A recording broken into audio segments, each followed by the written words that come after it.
Welcome back. Black money బ్రహ్మాండం బద్దలైంది. నల్ల కుబేర్ల గుట్టు బయటపడింది. ప్రపంచ చరిత్రలోనే కనీవిని ఎరుగని రీతిలో ఒకేసారి వందల అక్రమార్కుల పేర్లు బయటపడ్డాయి. రాజకీయ నాయకులు మొదలుకొని సెలబ్రిటీల వరకు అవినీతి పరుల అసలు రంగు ప్రపంచానికి తెలిసిపోయింది. అందరూ నీతులు చెప్పేవాళ్లే, అవినీతిని అంతం చేస్తామంటూ ప్రపంచ వేదికలపై శబదాలు చేసేవాళ్లే, పాలనలో పారదర్శకత తీసుకొస్తామంటూ ప్రజల చెవుల్లో పువ్వులు పెట్టేవాళ్లే. కానీ మోసం ఎన్నో రోజులు దాగదు, గుట్టు ఎప్పటికైనా బయటపడక తప్పదు. ఇప్పుడు జరిగింది అదే. నమ్మిన ప్రజలను నట్టేట ముంచి కోట్ల రూపాయల ప్రజాధనాన్ని అక్రమంగా దాచుకున్న ఘరానా పెద్ద మనుషుల గుట్టు బయటపడింది.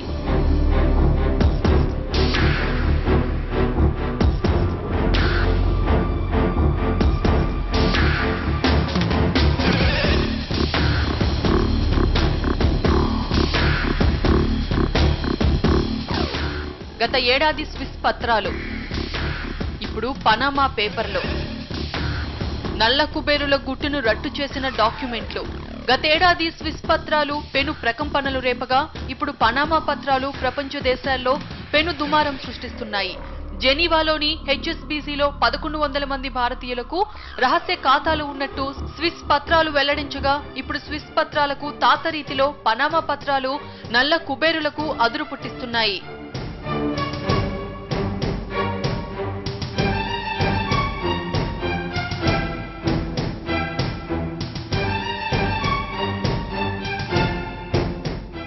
నూట 40 మంది రాజకీయ నాయకులు, 12 మంది మాజీ దేశాధినేతలు, సెలబ్రిటీలు, మాఫియా లీడర్లు అందరూ దొంగలే. కాకపోతే కాస్త హెచ్చుతగ్గులు అన్నట్లుగా ఉంది ప్రస్తుత వ్యవహారం. తెర ముందు నీతికి మారుపేరుగా కనిపించే పెద్ద మనుషులు తెర వెనుక ఎన్ని గుట్లమట్లు దాచి ఉంచారో యావత్ ప్రపంచానికి తెలిసిపోయింది. రష్యన్ సంస్థ ఆ పేర్లను ప్రపంచానికి పరిచయం చేసింది. నల్ల కుబేరుల జాబితాను విడుదల చేసి వారి అసలు స్వరూపాన్ని బట్టబయలు చేసింది. దేశాధినేతలు, మాజీ అధ్యక్షులు, వివిధ రంగాల ప్రముఖులు ఇందులో ఉన్నారు. 140 మంది రాజకీయ నాయకులు, 12 మంది మాజీ దేశాధినేతలు, సెలబ్రిటీలు, మాఫియా లీడర్లు, గ్యాంగ్స్టర్లు, ఇలా ఎవరికి తోచిన విధంగా వారు అక్రమంగా విదేశాల్లో సొమ్ము కూడబెట్టుకుంటున్నారు. రష్యా అధ్యక్షుడు వ్లాదిమిర్ పుతిన్, చైనా అధ్యక్షుడు జీ జిన్పింగ్, పాకిస్తాన్ ప్రధానమంత్రి నవాజ్ షరీఫ్, బ్రిటన్ ప్రధాని డేవిడ్ క్యామరూన్ తదితరులు ఈ జాబితాలో ఉన్నారు.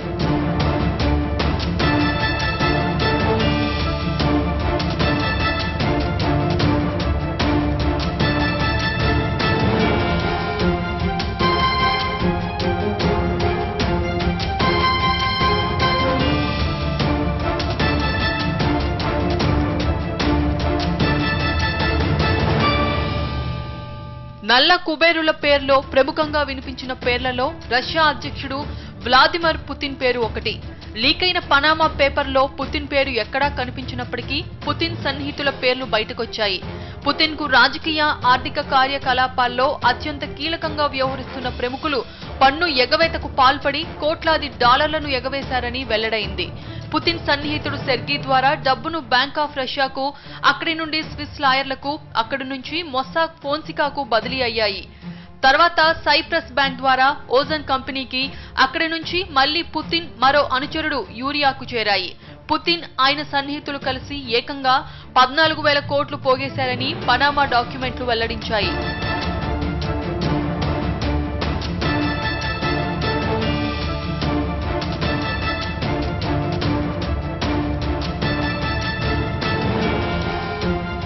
పాకిస్తాన్ ప్రధాని నవాజ్ షరీఫ్ పైన ఆరోపణలొచ్చాయి.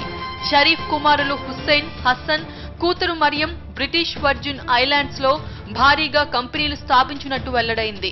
నల్ల డబ్బుతో పెట్టిన ఈ కంపెనీల ద్వారా లండన్లోని హైడ్ పార్క్ సమీపంలో భారీగా ఆస్తులను వెనకేసుకున్నారు. డుచే బ్యాంకు, స్కాట్లాండ్ బ్యాంకులో ఈ ఆస్తులను తనఖా పెట్టి భారీగా రుణాలు పొందారు.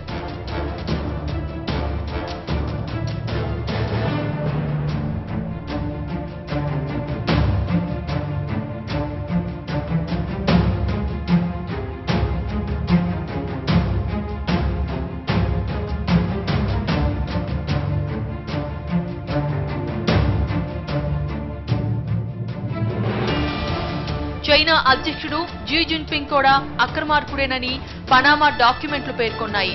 జిన్పింగ్ తో పాటు చైనా కమ్యూనిస్ట్ పార్టీకి చెందిన ప్రముఖ నాయకులు భారీగా నల్లధనం వెనకేసుకున్నారని ఆ పత్రాలు తెలిపాయి. ఉక్రెయిన్ అధ్యక్షుడు, ఐస్లాండ్ ప్రధానమంత్రి, బ్రిటిష్ ప్రధాని డేవిడ్ కామెరూన్ కూడా బ్లాక్ మార్కులేనట. కామెరూన్ తండ్రి కొంత డబ్బు వెనకేసుకున్నారని పనామా పేపర్లు వెల్లడించాయి.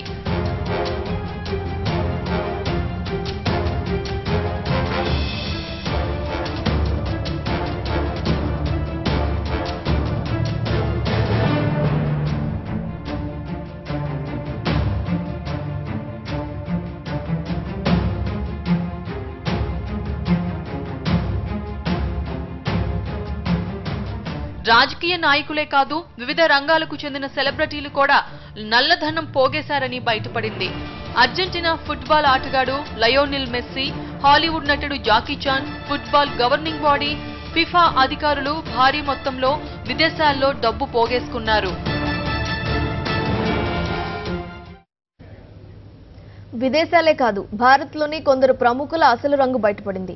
తెరపై వెలిగిపోయే తారలు, వాణిజ్య ప్రపంచంలో రాజులుగా మెసిలే బిజినెస్ మెన్లు ఈ నల్ల కుబేరుల జాబితాలో ఉన్నారు. బ్లాక్ మనీ ప్రకంపనలు మరోసారి మన దేశాన్ని తాకాయి.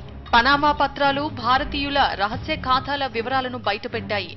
జెనీవాలోని హెచ్ఎస్బీసీలో 1100 మంది భారతీయులకు రహస్య ఖాతాలున్నట్టు గతేడాది స్విస్ పత్రాలు వెల్లడించగా, తాజాగా పనామా పత్రాలు మరికొందరి పేర్లను వెలుగులోకి తెచ్చాయి. దేశంలో పన్ను ఎగవేసి నల్ల డబ్బుకు కేర్ ఆఫ్ అడ్రస్ గా నిలిచే దేశాల్లో కంపెనీలు స్థాపించి కోట్ల రూపాయలు వెనకేసుకున్నట్లు ఈ పత్రాలు వెల్లడించాయి.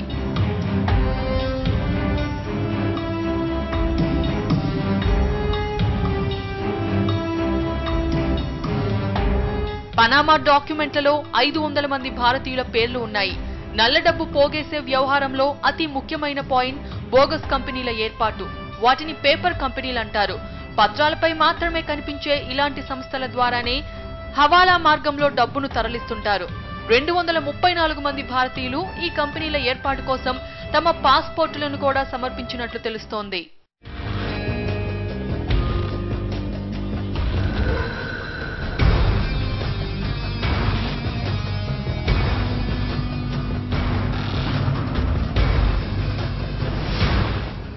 రాజకీయ నాయకులు, వ్యాపారవేత్తలు, సినీ రంగ ప్రముఖులు ఈ బ్లాక్ మనీ లిస్టులో ఉన్నారు. Bollywood famous persons Amitabh Bachchan, Aishwarya రాయ్లకు బ్లాక్ మరకపడింది. బోగస్ కంపెనీల ద్వారా డబ్బు కూడబెట్టారని తాజా పత్రాలు ఆరోపిస్తున్నాయి. ఐశ్వర్య రాయ్, ఆమె తండ్రి రమణరాజ్ కృష్ణరాయ్, తల్లి విందా కృష్ణరాజ్ రాయ్, సోదరుడు ఆదిత్య రాయ్ డైరెక్టర్లుగా 2005లో ఎమిక్ పార్ట్నర్స్ లిమిటెడ్ కంపెనీ ఏర్పాటైంది. మొదట ఈ కంపెనీకి ఐశ్వర్య డైరెక్టర్ గా ఉండగా తర్వాత షేర్ హోల్డర్ గా మారిపోయారు. 2008లో ఈ కంపెనీ రద్దయింది. ఇక అమితాబ్ విషయానికొస్తే కనీసం 4 విదేశీ షిప్పింగ్ కంపెనీల్లో అమితాబ్ బచ్చన్ డైరెక్టర్ గా ఉన్నట్టు ఈ పత్రాలు వెల్లడించాయి. ఇందులో ఒకటి BVIలో ఉండగా మరో 3 బహమస్ లో ఉన్నట్టు తేలింది. 1993లో స్థాపించిన ఈ కంపెనీల మూలధనం $5,000 నుంచి $50,000 మాత్రమే. అయితే ఇవి చేసే ఓడల వ్యాపారం కోట్ల డాలర్లలో ఉన్నట్లు పేర్కొన్నారు.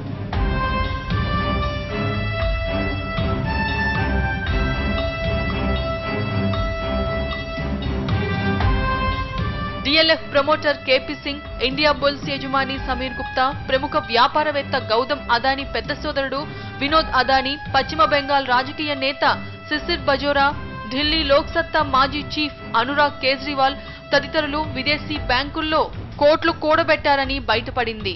ముంబై గ్యాంగ్స్టర్ ఇక్బాల్ మిర్చి, పంచకుల, వడోదర, డెహ్రాడూన్ కు చెందిన పలువురు పేర్లు ఈ జాబితాలో ఉన్నాయి.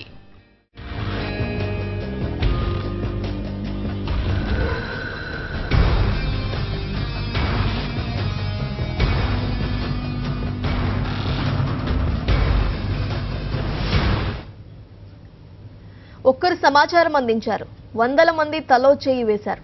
ఏడాది పాటు నిర్విరామంగా పనిచేసి అక్రమార్కుల గుట్టు బయటపెట్టారు. ఇంత పని చేసినా ప్రతిఫలం మాత్రం ఆశించలేదు.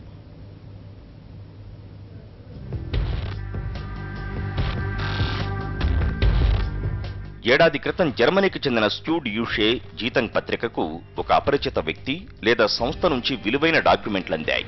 పనామాకు చెందిన మొసాకు ఫోన్సెకా కంపెనీకి చెందిన రహస్య పత్రాలవి.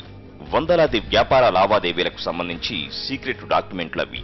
విదేశీ కంపెనీలను సృష్టించి కస్టమర్లకు వాటిని అమ్మి తద్వారా నల్లడబ్బును పోగేయడం ఈ లావాదేవీల మాటున సాగే రహస్య కార్యకలాపాలు. గుట్టుగా సాగిన ఈ వ్యవహారానికి సంబంధించిన వేలాది ఫైళ్లు స్యూడ్ యూషే జీతంగ్ పత్రికకు అందాయి. నల్ల కుబేరుల గుట్టు బయటపడే పర్వంలో పడిన తొలి అడుగు అది.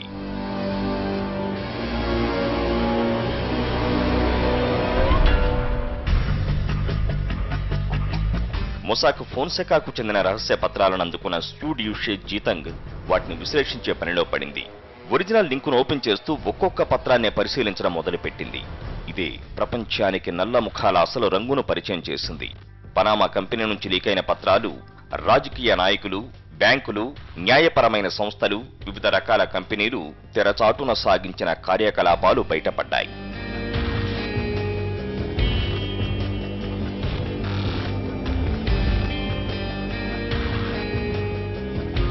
డాక్యుమెంట్లను విశ్లేషించడం అంటే చిన్న పని కాదు.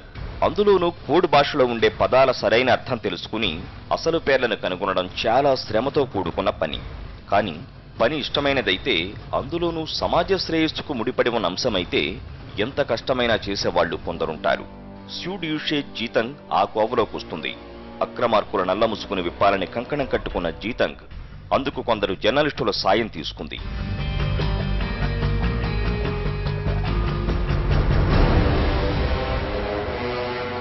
యూరప్, అమెరికాలోని ప్రముఖ పాత్రికేయులు సంఘంగా ఏర్పడ్డారు. అదే international consortium of investigation journalism, సంక్షిప్తంగా ఐసిఐజే. జీతంగ్ పత్రిక, ఐసిఐజే కలిసి కొన్ని నెలల పాటు సీక్రెట్ డాక్యుమెంట్లను విశ్లేషించాయి.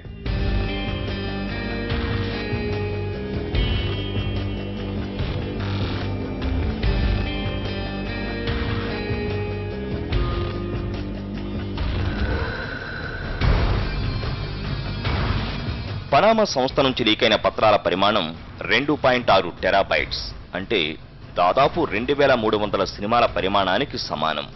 గతంలో వెల్లడించిన రహస్య పత్రాల కంటే ఇది ఎన్నో రెట్లు అధికం. జర్నలిజం చరిత్రలో ఇంత సంచలనం మరెప్పుడూ జరగలేదని చెబుతున్నారు.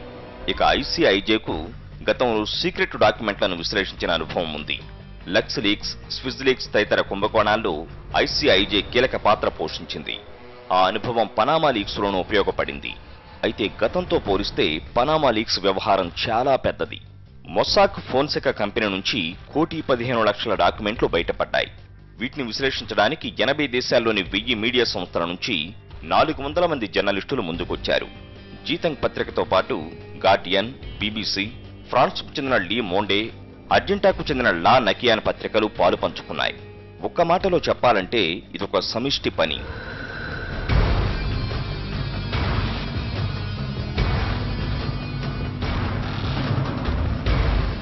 వందల మంది పాత్రికేయులు ఏడాది పాటు పత్రాలను నిశితంగా పరిశీలించారు. ఈ రీసెర్చ్ ప్రాసెస్ లో ముందుగా జర్నలిస్టులంతా వాషింగ్టన్, మ్యూనిచ్, లండన్లో భేటీ అయ్యారు. ఏం చెయ్యాలి, ఎలా చేయాలనే అంశాలపై ఓ ప్రణాళిక తయారు చేసుకున్నారు. ఫైనల్ మ్యాప్ రెడీ కాగానే పని మొదలు పెట్టారు. పనామా కంపెనీ నుంచి లీకైన పత్రాల సంఖ్య 11.5 మిలియన్లు. 1977 నుంచి గత ఏడాది డిసెంబర్ వరకు జరిగిన కార్యకలాపాలకు సంబంధించిన సమాచారం ఈ సీక్రెట్ ఫైళ్లలో ఉంది. 2,14,000 సంస్థలకు సంబంధించిన సమాచారం ఈ పత్రాల్లో ఉంది. ఇందులో ఈమెయిళ్లు, పీడీఎఫ్ ఫైళ్లు, ఫోటో ఆధారిత పత్రాలు, మొసాక్ ఫోన్సెకా అంతర్గత వ్యవహారాలకు సంబంధించిన కటింగ్ పేపర్లు ఉన్నాయి. ఈ పత్రాలన్నింటినీ పాత్రికేయులు పరిశీలించారు. ఇందుకోసం పత్రాలను అంశాల వారీగా విభజించారు. డాటా అంతటిని హై పర్ఫార్మెన్స్ కంప్యూటర్లో అప్లోడ్ చేసి ఆప్టికల్ క్యారెక్టర్ రికగ్నిషన్ పద్ధతిని అప్లై చేశారు. కోడ్ పదాల అసలు అర్థం తెలుసుకోవడానికి నిపుణుల సహాయం తీసుకున్నారు. అందరూ కలిసి సమిష్టిగా కృషి చేసి మొత్తానికి అనుకున్నది సాధించారు.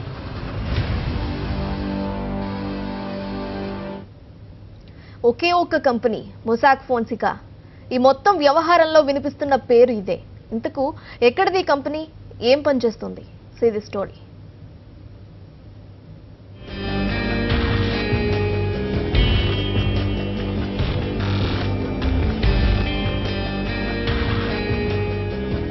పనామా ఉత్తర, దక్షిణ అమెరికా ఖండాలకు మధ్యలో ఉంటుంది. ఆ రెండు ఖండాలకు ఈ దేశం ఓ లింకుగా కనిపిస్తుంది. దాదాపు 40 లక్షల జనాభా కలిగిన పనామా మధ్య అమెరికా ప్రాంతం లాటిన్ అమెరికాలో ఆర్థిక పరంగా బలమైన దేశం. పర్యాటకం, వాణిజ్యం, బ్యాంకింగ్ ద్వారా అధిక ఆదాయం లభిస్తోంది. మానవాభివృద్ధి సూచీలోనూ మెరుగైన స్థానంలో ఉన్న పనామా తన పేరును తానే చెడగొట్టుకుంది. ఒకే ఒక్క కంపెనీ ఆ దేశం పేరును చెడగొట్టేసింది.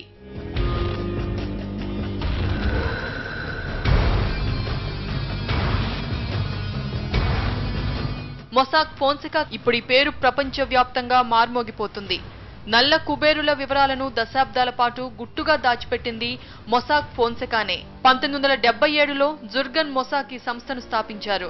1986లో రామన్ ఫోన్సెకా చేతులు కలపడంతో సంస్థ పేరు మొసాక్ ఫోన్సెకాగా స్థిరపడింది. పనామా కేంద్రంగా పనిచేసే ఈ కంపెనీ న్యాయ, వాణిజ్యపరమైన సేవలు అందిస్తుంది. విశ్వాసానికి సంస్థ చాలా పేరు పడింది. పెట్టుబడులు, సలహాలు, అంతర్జాతీయ విధానాల సర్వీసులు అందించే ఈ కంపెనీ న్యాయపరమైన చిక్కులు ఎదుర్కోవడానికి ప్రత్యేకంగా లాయర్లను కూడా నియమించుకుంది. ఈ కంపెనీకి లాటిన్ అమెరికా, యూరప్, అమెరికాల్లో చాలా బ్రాంచులున్నాయి. చైనాలో 7, స్విట్జర్లాండ్లో 2 ఆఫీసులున్నాయి.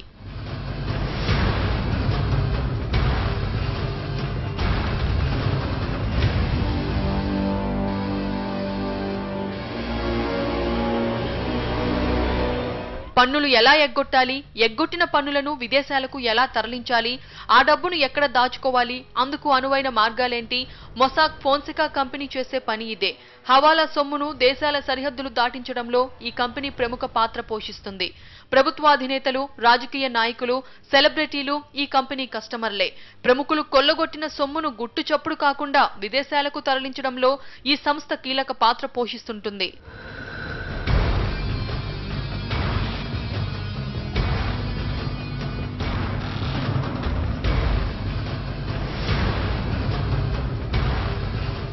బోగస్ కంపెనీ సృష్టించడం, అందులో పెట్టుబడులు పెట్టినట్లు చూపడం, మళ్లీ అవసరమైనప్పుడు పెట్టుబడులను వెనక్కి తీసుకుని బ్యాంకుల్లోకి మళ్లించడం, నల్లధనం సరిహద్దులు దాటే తీరులో ఇదో కోణం.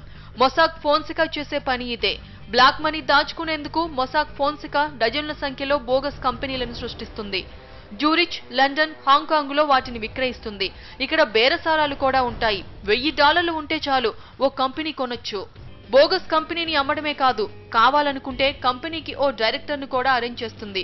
అర్జెంటీనా మాజీ అధ్యక్షుడి వ్యవహారమే ఇందుకు మంచి ఉదాహరణ. అర్జెంటీనా మాజీ అధ్యక్షుడి అక్రమార్జనను దారి మళ్లించేందుకు అమెరికాలోని నెవాడా స్టేట్లో ఏకంగా 123 బోగస్ కంపెనీలను సృష్టించారు.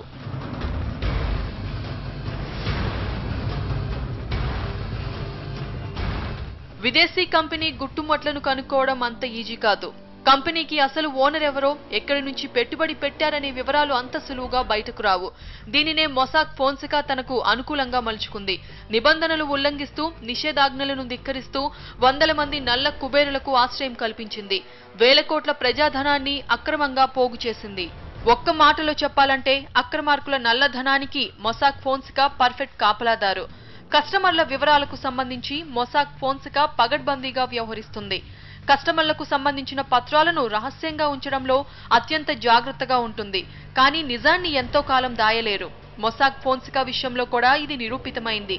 International consortium of investigative journalists, కొన్ని మీడియా సంస్థలు కలిసి మొసాక్ ఫోన్సెకా గుట్టును బట్టబయలు చేశాయి.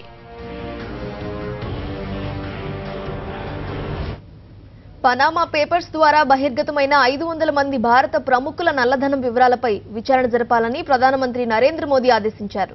ప్రధాని ఆదేశాల మేరకు సదరు జాబితాలోని భారతీయుల ఖాతాలపై ప్రభుత్వ సంస్థలు దర్యాప్తు చేపడుతున్నట్లు కేంద్ర ఆర్థిక మంత్రి అరుణ్ జైట్లీ తెలిపారు. సిబిడిటి, ఎఫ్ఐయు, ఎఫ్ఎన్టీఆర్ తదితర సంస్థలన్నీ ఈ ఖాతాలను పరిశీలిస్తున్నట్లు పేర్కొన్నారు. ఈ కేసులో చట్ట వ్యతిరేక విషయాలు వెల్లడైతే ఆ ఖాతాదారులపై కఠిన చర్యలు చేపడతామన్నారు. మరోవైపు నల్లధనంపై పనిచేస్తున్న ప్రత్యేక దర్యాప్తు బృందం కూడా ఈ కేసులో విచారణ ప్రారంభించింది. ఇక బాలీవుడ్ హీరోయిన్ ఐశ్వర్య రాయ్ కూడా ఈ లీకేజ్ వ్యవహారంపై స్పందించారు. పనామా పత్రాల్లో వెల్లడైన విషయాలకు తమకెలాంటి సంబంధం లేదన్నారు. లీకైన ఆ పత్రాల్లో తమ గురించి రాసిందంతా అబద్ధమని స్పష్టం చేశారు.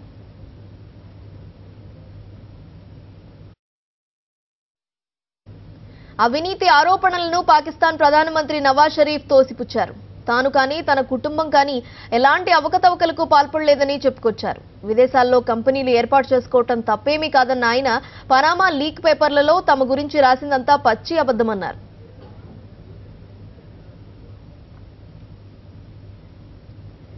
అసలు పేపర్ల లీక్ తొలి ఎఫెక్ట్ ఐలాండ్ ప్రధానిపై పడింది. బ్యాంకులకు భారీగా బెయిలౌట్ ప్యాకేజీలు ఇచ్చారు ఈ దేశ ప్రధాని డేవిడ్ గునాల్సన్. తన భార్య పేరు మీద అక్రమంగా ఆస్తులు సంపాదించారంటూ ఇప్పటికే ప్రజలు మండిపడుతున్నారు. ప్రధాని పెట్టుబడులపై విచారణ కూడా అప్పుడే ప్రారంభమైంది. పదవి పోతుందని ఐలాండ్ మీడియా ప్రచారం చేస్తోంది.